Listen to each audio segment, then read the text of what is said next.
ఆదికాండము 12వ అధ్యాయము మొదటి వచనం నుండి చదువుకుందాం.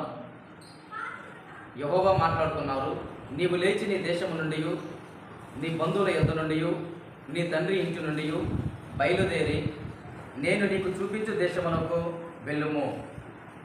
చూడండి, దేవుడు ఇక్కడ అబ్రాహాముతో మాట్లాడుతూ ఉన్నారు.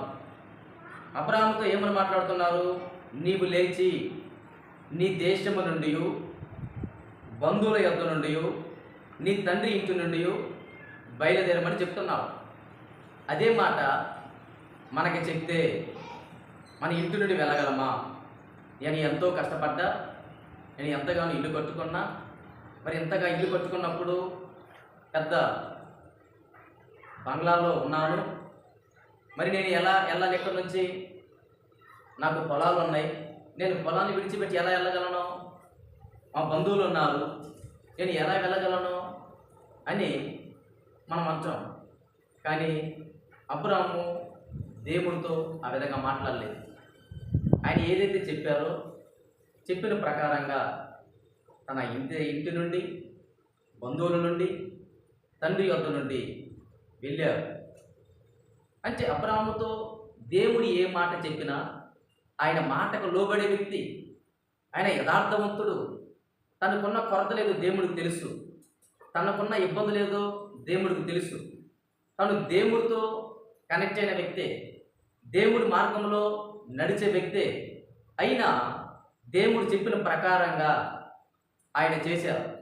ఎందుకంటే ఈరోజు నీవైనా నేనైనా దేవుడి మాటకు లోబడితే ఖచ్చితంగా మనము కూడా ఆయన చెప్పిన ప్రకారంగా చేస్తాం.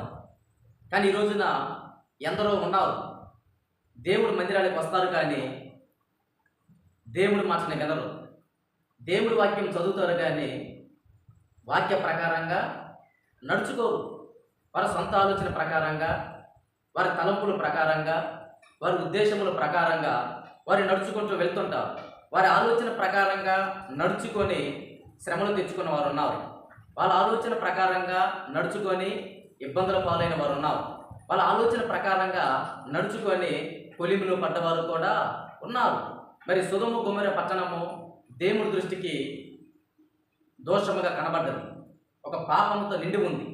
ఆ సొదొమ గొమొర్రా పట్టణములో మరి తనకిష్టమైన లోతు కుటుంబమును అక్కడ ఉన్నారని దూతను అక్కడికి పంపించి వారు ఆ పట్టణం నుండి బయటికి తీసుకొస్తున్న సమయంలో వారితో చెప్పిన మాట ఏంటంటే, మీరు వెనక్కి తిరిగి చూడొద్దు అని చెప్పినా కానీ లోతు గారి భార్య వెనక్కి తిరిగి చూసింది. ఆ పట్టణము కాలిపోతుంది, నా బంధువులు కాలిపోతున్నారు, మా రక్త సంబంధికులు అయిన వారు కాలిపోతున్నారు అని చెప్పి దేవుడు చెప్పిన మాటను పక్కన పెట్టి ఆమె సొంత ఆలోచన ప్రకారంగా లోక సంబంధమైన బంధువుల నిమిత్తము ఆమె వెనక్కి తిరిగి చూసింది. చూచిన చోటనే ఉప్పు స్తంభంగా మార్చబడ్డది. ఉప్పు స్తంభంగా మార్చబడ్డది. ఎప్పుడు మార్చబడ్డది? ఆమె సొంత ఆలోచన ప్రకారంగా నడిచినప్పుడు. అంటే మనం అందుకనే మనం ఎలా ఉండాలంటే దేవుడు మాట ప్రకారంగానే ఉండాలి. అబ్రాహాముతో దేవుడు చెప్పాడు, మీరు వెళ్ళండి అన్నాడు. వెళ్ళమన్న దేవుడు ఆయన వెళ్ళమన్న ప్రాంతానికి వెళ్ళేసరికల్లా ఆయనే సిద్ధంగా ఉన్నాడు. నా కుమారుడా అని పిలిచేవారిలాగా ఉన్నాడు. ఎందుకంటే పిలిచిన వాడు నమ్మదగిన వాడు, వాగ్దానం చేసిన వాడు, నెరవేర్చేవాడు. కాబట్టి ఆయన వారికి తోడుగా ఉన్నాడు. తోడుగా ఇంకేమన్నాడు తెలుసా? ఇదిగో నేను నిన్ను గొప్ప జనముగా చేసేదను. ఏ సమయంలో మాట అన్నాడు? అక్కడ జనమే లేరు, అక్కడ జనం లేకపోయినా, అక్కడ సంతానం లేకపోయినా, ఇదిగో నేను నిన్ను గొప్ప జనముగా, ఎంత జనముగా? ఇసుక రేణువులంతగా. చూడండి, ఈ రోజున నీవైనా నేనైనా ఏమి లేనప్పుడు విశ్వాసం ఉంచాలి. అన్నీ ఉన్నప్పుడు దేవుడి మీద విశ్వాసం కాదు. ఏమి లేకపోయినా ఆయన యందు విశ్వాసం ఉంచితే ఖచ్చితంగా లేనిదాన్ని ఉన్నట్టుగా, ఉన్నదాన్ని లేనట్టుగా చేయగలిగిన శక్తి సామర్థ్యములు కలిగిన దేవుడు మనకు తోడుగా ఉన్నాడు. ఆయన మనకు తోడుగా ఉన్నాడు కాబట్టి మనందరము కూడా ఆయన మాటకు లోబడతాం. ఆయన మాటను మనమందరము కూడా ఆచరిద్దాం. ఇక్కడ అబ్రాహాము కూడా ఆ విధంగా ఆచరించాడు. చెప్పిన ప్రాంతానికి వెళ్ళిపోయాడు, విస్తారంగా దీవించబడ్డాడు. ఈరోజు నీవు నేను దీవించబడాలి. దేవుడి సన్నిధికి వచ్చిన నీవైనా దీవించబడాలి.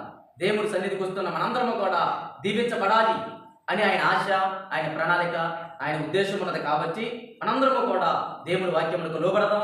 ఆయన మాటకు లోబడదాం, ఆయన వాక్య ప్రకారంగా మనందరం నడుచుకొని దేవుడి చేత దీవించబడదుము గాక. ఆమేన్.